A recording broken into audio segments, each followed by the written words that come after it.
नमस्कार मित्रांनो, लक्ष्मीच्या पावलांनी या मालिकेच्या आजच्या भागामध्ये आज आपण पाहणार आहोत. सरोज वहिनीचा कलाला घरामध्ये घेण्यासाठी सक्त नकार असतो. तर आबा तिच्यावरती खूप चिडतात आणि तिला समजावून देखील सांगतात. आबा सरोजचं काहीच बोलणं ऐकून घेत नाही आणि तिच्यावरती चिडत म्हणतात, सरोज तुझं इतक्या वेळचं ऐकूनच घेतोय ना, आता बास कर. तुला कलेचं औक्षण करायचं नाहीये हे समजलं. आबा रजनीला म्हणतात, आपल्या घरच्या प्रथेप्रमाणे नव्या सुनेचं औक्षण कर आणि तिला घरात घे. लगेच रजनी देखील हो बोलते. आबा अद्वैतला म्हणतात, तू पण बाहेर जा आणि कलाच्या बाजूला जाऊन उभा राहा.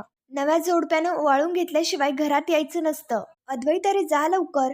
आबांच्या बोलण्यापुढे अद्वैतचं देखील काहीच चालत नाही आणि अद्वैत लगेच कलाच्या शेजारी जाऊन उभा राहतो. त्यानंतर इकडे दुसरीकडे कलाची बाबा तिची पाठवणी केल्यामुळे खूपच अपसेट असतात. तिने बनवलेल्या लक्ष्मीच्या मूर्तीकडे पाहत असते. तिचे कलर्स ठेवलेत त्याच्याकडे पाहत असते. तिच्या बाबांना तिचं बोलणं आठवत असतं. म्हणजेच की कलाचं म्हणणं होतं की बाबा मला हे लग्न बिग्न काही करायचं नाहीये. तर कलाचे बाबा एक पिशवी घेतात आणि त्याच तिथे सामान भरत स्वतःशीच म्हणत असतात, कले का करतीस ग तू अशी? दरवेळी समजुतीने वागावंच लागतं का?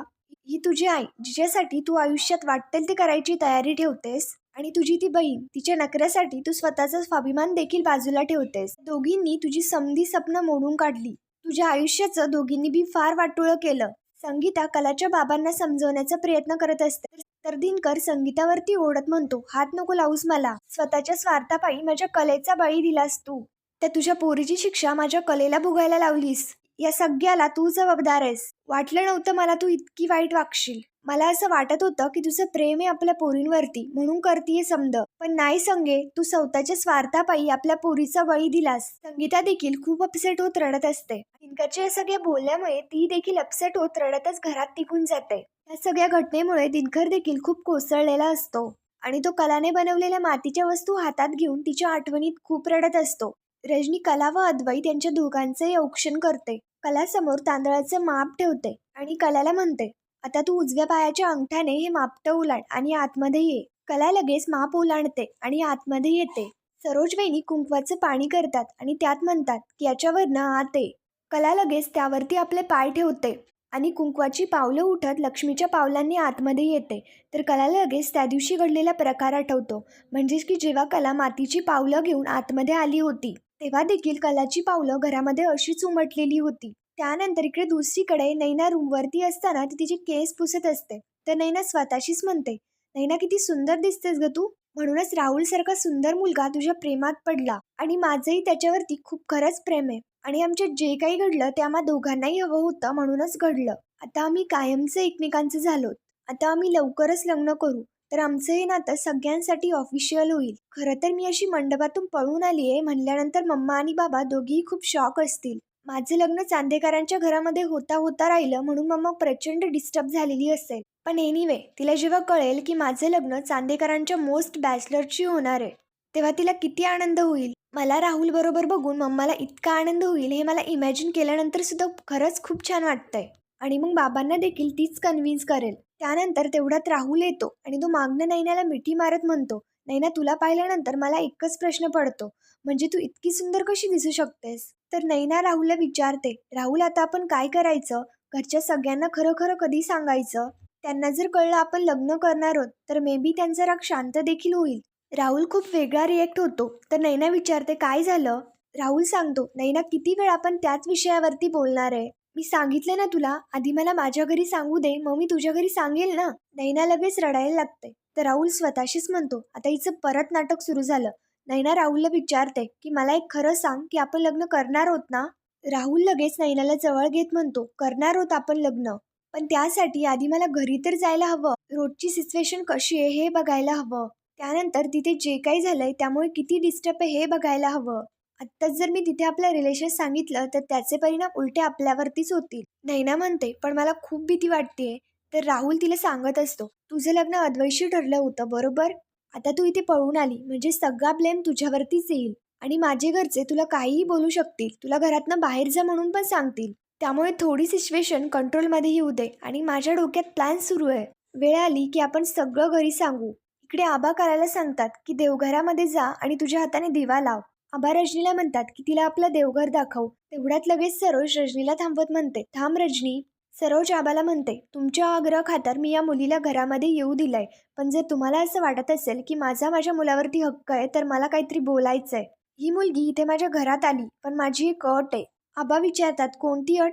तर सरोज सांगू लागते, चांदेकरांची अब्रू तर आज धुळीला मिळाली. माझ्या मुलाची फसवणूक झाली आणि ती केवळ या मुलीमुळे आणि तिच्या घरच्यांमुळे. त्यामुळे माझी अशी अट आहे की या मुलीने तिच्या तिच्या घरच्यांबरोबरचे सगळे संबंध तोडायचे. सरोजची अशी अट ऐकल्यानंतर सगळ्यांनाच खूप मोठा धक्का बसतो. सरोज म्हणते, ही जर अट तिला मान्य असेल तरच ती इथे थांबू शकते, नाहीतर या घरामध्ये तिला जागा नाही. आता ही मुलगी आपल्या घरामध्ये आली तर हिच्याबरोबर हिचे नातेवाईक सुद्धा आपल्या घरी येणार आणि त्या खोटारड्या आणि फसवणूक करणाऱ्या लोकांबरोबर मला कुठलेच संबंध नाही ठेवायचे. आज माझा मुलगा आणि मी जे काही सहन करतोय ना, त्याची शिक्षा हिच्या घरच्यांना आणि या मुलीला मिळायलाच हवी. सरोजचं हे बोलणे ऐकल्यानंतर लगेच रोहिणी स्वतःशीच म्हणते, अजून तरी म्हटलं की हिने आपली सूत्र हातात का नाही घेतली. शेपटीवरती पाय पडल्यानंतर गप्प बसणारी नाहीये ना ही. आणि सरोज वहिनीने बरोबर गेम केलाय. चला आता नवीन ड्रामा. इकडे कळायला त्यांच्या घरामध्ये घडलेला प्रकार आठवत असतो.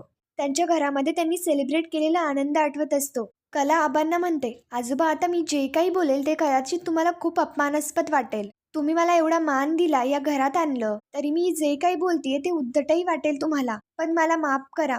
कला सरोजला म्हणते, मॅडम मी तुमची अट मान्य नाही करू शकत. माझे आई वडील माझं अस्तित्व आहेत. भलेही आम्ही तुमच्या इतके श्रीमंत नसू, पण गरिबीचा भास त्यांनी कधीच नाही होऊ दिला. तुम्ही फक्त इथे फसवणूक बघितली, पण आम्ही आयुष्यभर आमच्या आईला जगासाठी लढताना बघितलंय. पैसे नसताना नात्यांमध्ये गुंतवणूक कशी करायची हे माझ्या बाबांनी शिकवलं. आजोबा मला मान्य आहे की आमच्याकडून खूप मोठी चूक झाली.